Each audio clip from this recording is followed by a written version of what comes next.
Kael Drayton stood in the middle of the courtroom, the mop still in his hand as the entire room fell silent. "I will protect her," he said, his voice trembling with a mixture of fear and resolve. His calloused fingers tightened around the mop handle as if it were the only thing keeping him upright. At the defendant's table, Seraya Voss, the billionaire whose own lawyer had just abandoned her, lifted her head and looked at him with utter disbelief. None of them knew that this simple moment would mark the beginning of the unraveling of one of the darkest conspiracies in American corporate history. The autumn sunlight of New York filtered through the tall windows of the Manhattan Federal Courthouse, casting streaks of light across the marble floor that Kael Drayton had just finished cleaning. 5 in the morning, just like every day for the past 15 years. He was already here, a 45-year-old man with close-cropped black hair beginning to show threads of gray, deep brown skin weathered by years of hard work, and warm brown eyes that held more wisdom than his station suggested. He wore a Navy maintenance uniform with the word maintenance embroidered on the chest pocket. The tiny apartment in Queens was still pitch black when he left at 4 a.m. The room had only a single bed, a small stove, and a bare wall adorned with just one photo, the wedding picture of him and Sarah from 17 years ago, before cancer took away the woman he loved. Beside it was a picture of their daughter Lyra, now 20, and in her final year of college, though in the frame she was only 5, smiling brightly in her mother's arms. Kael didn't turn on the lights when he left home. Winter electricity bills were high, and with a salary of $2,800 a month, every penny mattered. Breakfast was just black coffee, toast, and food he packed from the courthouse's basement cafeteria, a small privilege for maintenance staff.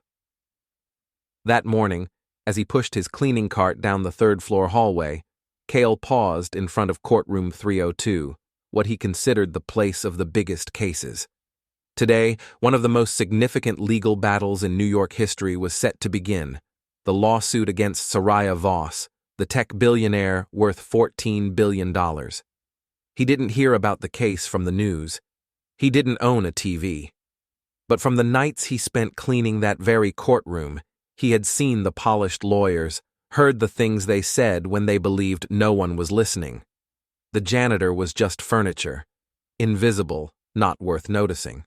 But Kael hadn't always been invisible. 15 years ago, he had been one of the rising stars at Whitfield and Associates, a prestigious law firm in Manhattan. He had a corner office overlooking Central Park, the reputation of never losing a major case, and a brilliant future. Until everything collapsed. He pushed the memories away. That was the past. Now he mopped floors, polished benches, emptied trash.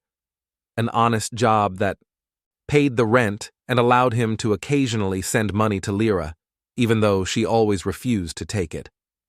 By 9 a.m., the courtroom was packed. Reporters squeezed in, lawyers straightened their ties, keyboards clicked furiously. At the defense table, Seraya Voss sat alone. She was 38, with rich dark brown skin that seemed to absorb the courtroom light, natural hair styled in elegant goddess locks that cascaded past her shoulders. But she looked as if she carried the weight of the world. Her once sharp brown eyes were clouded with exhaustion. Her Armani suit was flawless, yet her slightly hunched shoulders and tightly clasped hands betrayed the tension consuming her. Next to her were 6 empty chairs, the seats reserved for her legal team from Preston, Holloway, and Schmidt, the most expensive firm in New York, charging $6,000 an hour. But they didn't show up. Kael checked the clock. 9:15. The trial would begin in 15 minutes. Seraya kept calling, and each time she put the phone down, her face grew paler. Kael knew they weren't coming. They had abandoned her.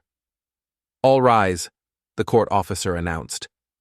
Judge Renata Vale entered, a distinguished black woman in her 60s, with silver-streaked hair and decades of experience etched into her stern features. She paused when her eyes landed on the empty chairs. "Miss Voss, where is your legal team?" Seraya stood, trying to stay composed, but her voice trembled. I don't know, Your Honor. They were here yesterday. I've tried contacting them all morning, but no one answered. Prosecutor Delora Quinn rose, a tall black woman with sharp cheekbones and a thin, triumphant smile on her face. Your Honor, it is clear the defense has been abandoned. We move for a default judgment. The courtroom erupted with murmurs. Reporters typed frantically. Judge Vale sighed. If you have no legal representation, the court cannot delay indefinitely. I am forced to. I will protect her. The warm, deep voice cracked through the room like thunder. Everyone turned. Kael Drayton stood there next to his cleaning cart, the mop still in his hand. The lights reflected off his graying hair, and his face, lined by 15 years of endurance, was now illuminated with determination. Chuckles broke out, first soft, then louder, but he didn't flinch. Kael set the mop down and walked up the aisle. 2 decades of mopping floors couldn't erase the posture of a lawyer who had once won major cases in this very room. Judge Vale raised an eyebrow. Who are you? My name is Kael Drayton, Your Honor. I would like to represent Miss Voss. Delora Quinn let out a mocking laugh. A janitor wants to be a lawyer? Kael met her gaze. I was a member of the New York Bar Association for 18 years. A wave of whispers spread across the room. Kyle pulled out his worn wallet and produced his old license, still valid. The judge examined it, her face paling slightly. Mr. Drayton, how long has it been since you practiced? 15 years, Your Honor. The air grew heavier. The judge continued, and you believe you are still competent. Your Honor, this woman deserves to be defended. I know the law, I know procedure, and I understand what justice means. Seraya stood. She looked into his eyes, not seeing desperation nor ambition, but sincerity, the kind that a 6,000 an hour legal team could never offer. Yes, Your Honor, she said. I accept Mr. Drayton. The courtroom erupted. Judge Vale rubbed her temples. You have 15 minutes to confer with your client. Do not delay the proceedings. When Kael sat down at the defense table, he felt every pair of eyes fixed on them, but he looked only at Seraya. Something is very wrong here, he whispered. This isn't just about your lawyers abandoning you. Everything is orchestrated. Seraya whispered back, How do you know? Because I've seen thousands of cases over the last 15 years. This one isn't natural. Then who? We'll find out. But first, I need to hear everything. 15 minutes passed like 15 seconds. Seraya spoke almost without pausing, trying to compress 3 months of legal preparation into an emergency briefing. She explained her technology, a quantum processor that operated at room temperature, a breakthrough capable of changing everything from computing and data to energy production. She told him about Nexus Innovations, the company accusing her of stealing their technology, and about the 3 months of hell since the allegations surfaced. Kyle listened without taking notes. He didn't just hear every word, he absorbed the pauses, the moments when her voice hitched. His deep brown eyes never left Seraya's face. She realized he was doing more than listening to the content. He was reading her. Time's up, the clerk announced. Judge Vale struck the gavel. Mr. Drayton, prepare for your opening statement. Kael rose and walked to the podium. He placed his hand on the smooth wood, drawing a deep breath. Ladies and gentlemen of the jury, he began, his voice calm and clear. My name is Kael Drayton. First, I apologize for my appearance. I'm not wearing an expensive suit like my colleague across the aisle. I don't have a fancy office or a team of assistants. Less than an hour ago, I was still mopping the floor of this courtroom. Soft laughter rippled from the back. Kael heard it clearly, but did not falter. But for 15 years I have stood in this room every day, watching justice unfold. I have seen truth triumph, and I have seen truth buried. I have learned that justice does not depend on the price of your suit or the name of the law firm you hire. It rests on something much simpler. The truth. He paused, letting the words settle. And the truth in this case is simple. Seraya Voss stole nothing. She created a revolutionary technology through her own intellect, toil, and talent. Meanwhile, those who truly wish to seize that technology are using the legal system as a weapon. Delora Quinn shot to her feet. Objection. He's arguing, not delivering an opening statement. Sustained, Judge Vale said. Mr. Drayton, keep your remarks to the facts. Kael nodded. My apologies, Your Honor. I will let the evidence speak for itself. And I promise you only this. By the end of this trial, it will be unmistakably clear who is telling the truth and who is lying. He sat down. It wasn't a polished opening, nor was it adorned with dazzling rhetoric. But it was sincere, and from the quiet nods of a few jury members, Kael knew at least someone was truly listening. Delora Quinn stood for her opening statement, tall, slender, with a smile sharp as glass. She walked to the podium as if it were her personal stage. Ladies and gentlemen of the jury, this case is not nearly as complicated as the defense wants you to believe. It is extremely simple. Theft. She walked slowly, her gaze sweeping across the faces before her. Seraya Voss stole proprietary inventions belonging to Nexus Innovations. She used her connections to access internal research, copied the designs, and filed for patents under her own name. We will prove this with documents, expert testimony, and the accounts of her own former employees. By the end of this trial, there will be no doubt. Seraya Voss is a thief. She sat down with the confidence of someone who believed she had already won. The prosecution called its first witness, a tech analyst who claimed Seraya's design was too similar to Nexus's internal records to be a coincidence. When it came time for cross-examination, Kael stood, feeling every muscle in his body tense. But when he opened his mouth, something strange happened. The words returned naturally. Questions flowed into one another as if he had never left the profession. He guided the witness through overlapping details, mismatched timelines, technical logs the witness claimed to have seen but couldn't reasonably access. As the contradictions emerged, Kael felt something awaken inside him, something he had buried for 15 years. The man he used to be. After the hearing, Seraya caught up to him in the hallway. Mr. Drayton, she called. He turned. This time he looked at her not as a high-profile client, not as a billionaire on magazine covers, but as a human being clinging to her final thread of hope. She was taller than he expected, carrying the confident posture that money could buy. But in those sharp brown eyes, fear was something money couldn't hide. Thank you, she said softly. I don't know why you're doing all this, but thank you. Kael shook his head. Don't thank me yet. We've barely begun. I need to see every document related to this case, emails, notes, schematics. If we're going to fight, I need to know everything. Come to my place tonight. I keep everything there. I can't, Kael replied. I have a work shift tonight. Seraya frowned. A shift? But you're my lawyer. And I'm also a janitor. Who needs to pay rent? The court isn't paying me to defend you, Miss Voss. This is pro bono, which means I need to work if I don't want to get fired. For the first time, Seraya truly felt the distance between her world and his. For her, paying $6,000 an hour for lawyers once felt normal.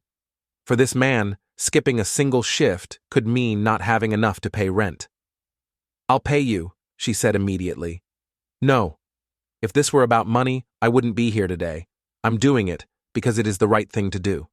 He paused, then added gently, but I'll come after my shift. Is midnight too late? Midnight is perfect. At midnight, Kael parked his old Toyota in front of Seraya's mansion gate, still wearing his janitor uniform, which carried the lingering scent of cleaning chemicals from his 8-hour shift. He hadn't had time to go home and change. Seraya was waiting in her office, still in the suit she'd worn to court. She looked exhausted in a way sleep couldn't fix. All right, Kael set down the cup of coffee she'd offered. Tell me the real story, not the version you told your lawyers. The truth. Seraya sat, her gaze fixed on her coffee cup. I started Quantum Corp 12 years ago. Back then, I was just a recent MIT graduate obsessed with quantum computing. Everyone told me that stable quantum processing at room temperature was impossible, but I had an idea. What if instead of fighting the decay, we used it? Her eyes lit up when she talked about her work. The first time Kael saw the real woman beneath the armor of wealth. 6 years working in a matchbox-sized apartment, living on student loans. No funding, no lab, just me and my laptop. But you proved them wrong, Kael said. Seraya nodded and opened a safe hidden behind a painting, pulling out a thin folder. All my original research notes. Dated, notarized, proof that I developed this technology before Nexus was even founded. Kael opened the folder. Inside were hundreds of pages of equations, diagrams, handwritten notes. Why didn't your previous lawyers bring this up? They said it wasn't necessary. They said they had a better strategy. Kael snapped the folder shut, jaw tightening. Not introducing your most critical evidence isn't a strategy. It's sabotage. Your lawyers were paid to lose. The only question is who paid them. They worked until 3 a.m., going through every email, memo, and schematic. The deeper they dug, the clearer the pattern became. Crucial evidence ignored. Key witnesses never called. A defense strategy almost deliberately suicidal. Is there anything you haven't told me? Kael asked. Anything strange that's happened? Seraya hesitated.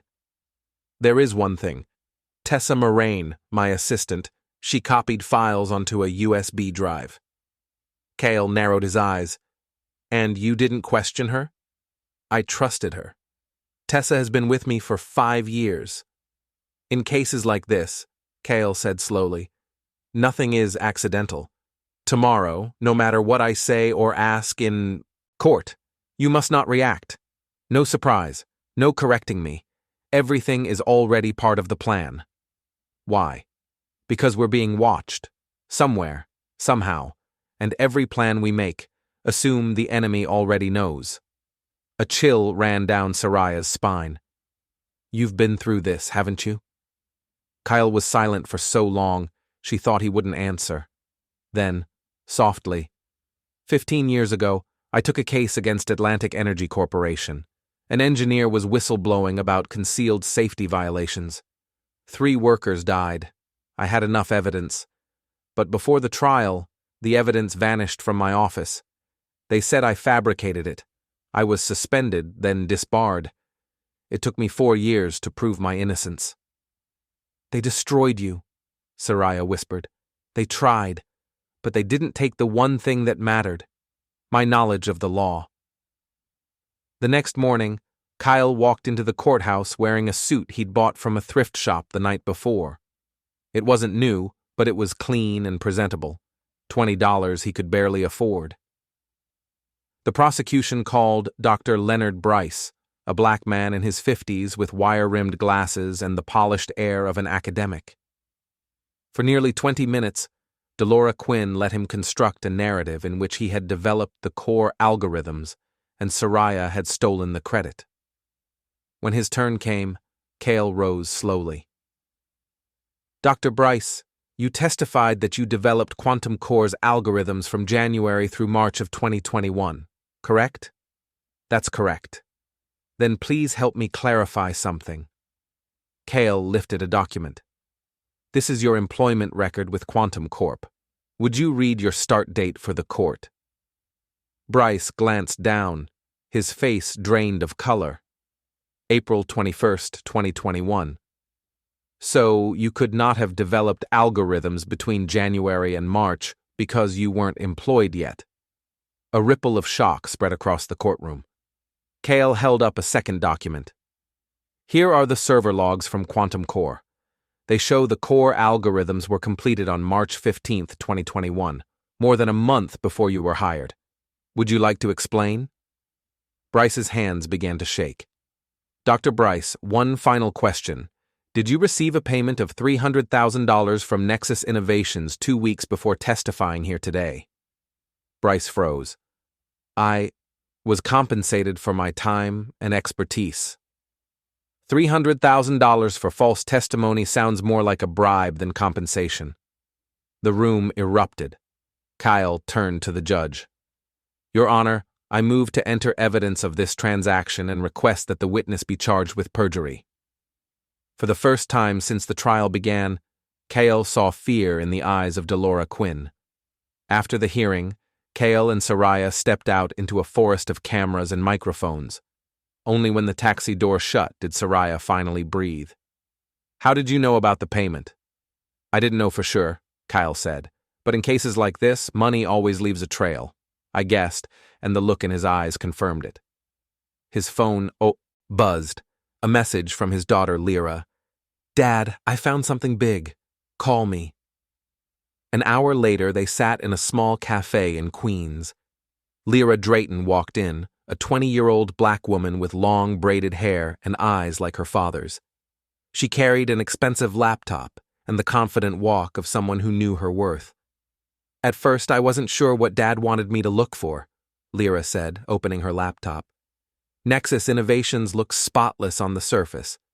But when I dug into the ownership structure, things got strange. Nexus is owned by a shell company in Delaware.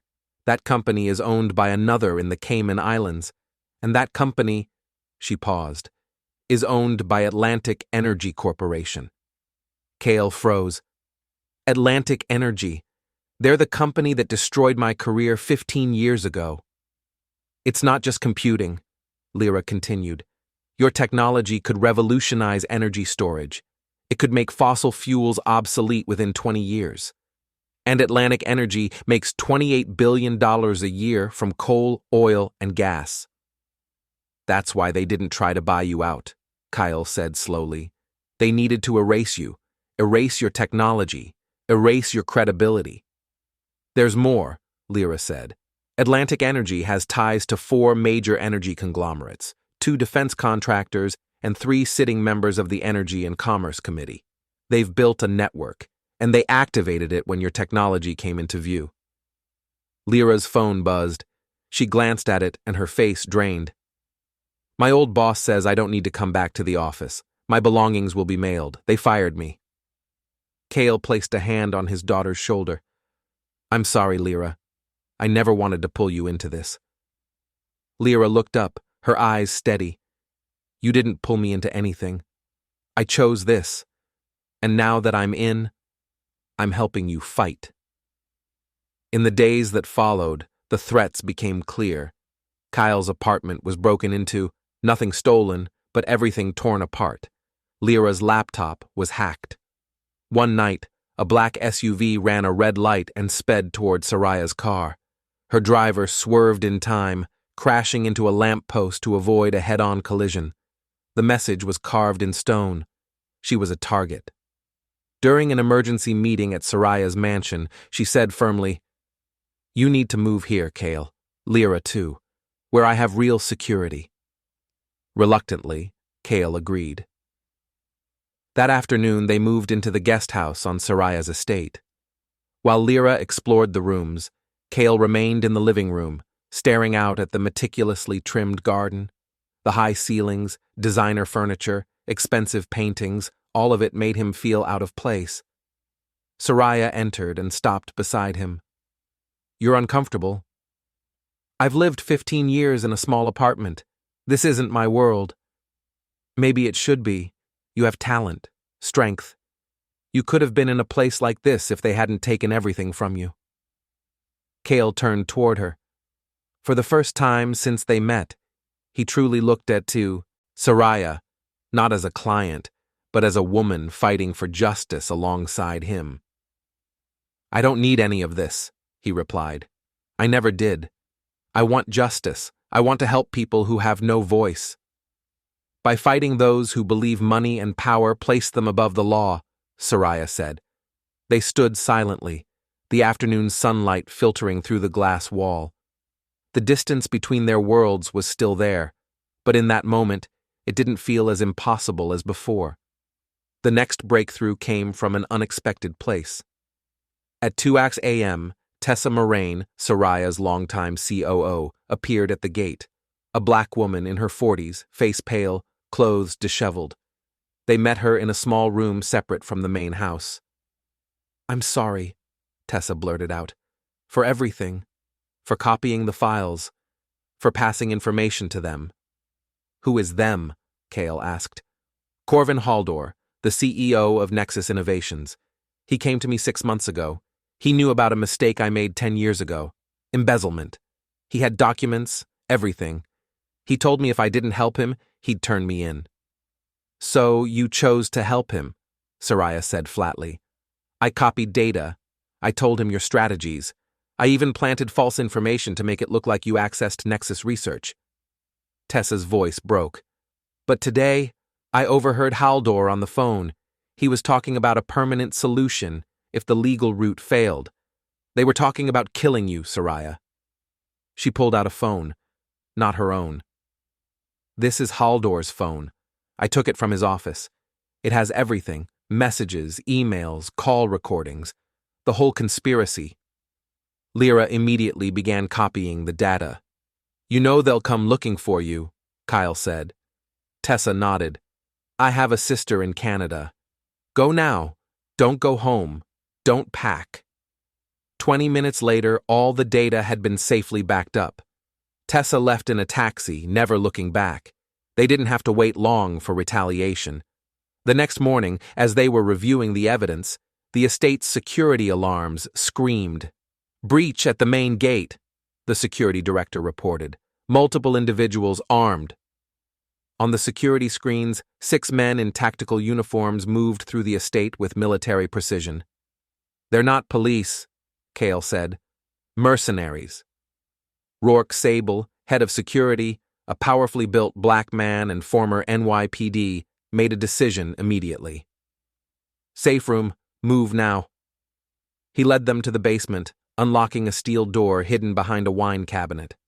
Inside was a compact panic room with reinforced concrete walls and surveillance monitors. "This door can withstand explosives," Rourke said. "My team will hold them off. Police are 15 minutes out." The door shut behind them with a cold metallic clack. On the monitors, the battle unfolded. Rourke and his team fought fiercely, but the attackers kept advancing. "They're heading for the basement," Kael said. "They know we're here." A mercenary placed a device on the basement door. "They're planting explosives," Lyra said, terror rising in her voice. Kael dialed 911. "We're under attack at 247 Hudson Yards, multiple armed assailants with explosives. We need immediate support." "The nearest unit is 3 minutes out. Stay inside." 3 minutes. But the explosives would blow in less than 1. Seraya squeezed Kael's hand. "If this is how it ends, it isn't," he cut her off. "We've come too far." Just as the device began to blink, an unexpected image flashed onto the monitors. Police vehicles, then more police vehicles, then SWAT armored trucks pouring into the estate. The mercenaries saw it too. They halted, exchanged hand signals, then retreated, disappearing as quickly as they'd arrived. 10 minutes later, SWAT secured the property. A tall black man in an FBI jacket was waiting when they emerged. "Agent Blake Hollister, I'm glad you're safe. We've been monitoring Corvin Haldor for weeks. When a taxi driver reported transporting a woman matching Tessa Moraine's description toward Canada, we knew something major had happened." "Is she safe?" Seraya asked. "Under protective custody. She's agreed to testify. We arrested Corvin Haldor, 3 Atlantic Energy executives, and 6 accomplices within the last hour. With the data from his phone and this attack, they're going to prison for a very long time." The next morning, when Kael stepped into the courtroom, the atmosphere had completely changed. There were no longer curious stares treating him like a novelty, only quiet respect. Delora Quinn rose, her shoulders nearly collapsed. "Your Honor, in light of the new arrests and evidence presented, the prosecution moves to dismiss all charges against Miss Voss." "The motion is granted," Judge Vale declared. "Miss Voss, you are free. And Mr. Drayton, this court has never witnessed such a remarkable act in pursuit of justice." As they walked out, Seraya turned to Kael, tears shimmering in her eyes. "We did it. We actually won." "You won," Kael said gently. "You never gave up." Lyra wrapped her arms around both of them. "We won as a team." 2 months later, Kael stood outside a building on Fifth Avenue looking up at a freshly mounted sign, "Drayton and Drayton Law, Civil Rights and Justice." Lyra stood beside him, holding a brand new law textbook. After everything she had witnessed, she had enrolled in law school. "Do you think we can really run this place?" Lyra asked. "We can. We already have our first 3 clients, all people who were turned away because they couldn't afford an attorney." Seraya had founded the Lockhart Legal Justice Fund with an initial $15 million contribution, sponsoring civil rights cases across America. As they entered the empty office, Kael heard heels behind him. Seraya stood at the door, holding a bottle of champagne. "I thought we should celebrate." Lyra understood immediately. "I'll go look for glasses. It might take a while." She slipped away, leaving Kael and Seraya alone. "I never properly thanked you," Seraya said softly, "for standing up that day, for believing in me." "There's nothing to thank. You gave me something I thought I'd lost forever, a purpose." She touched his hand. "I've realized the only thing that truly matters is finding someone who understands you, stands beside you, and makes you better. And I found that person." Kael's heart stilled. Since Sarah died 15 years ago, he had never allowed himself to love again. But Seraya had broken through every wall.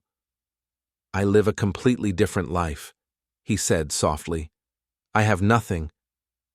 "Nothing but integrity," Seraya interrupted, "and courage, and kindness, and a heart that knows how to fight for what's right. I had money and success. What I didn't have was someone who saw me as a human being."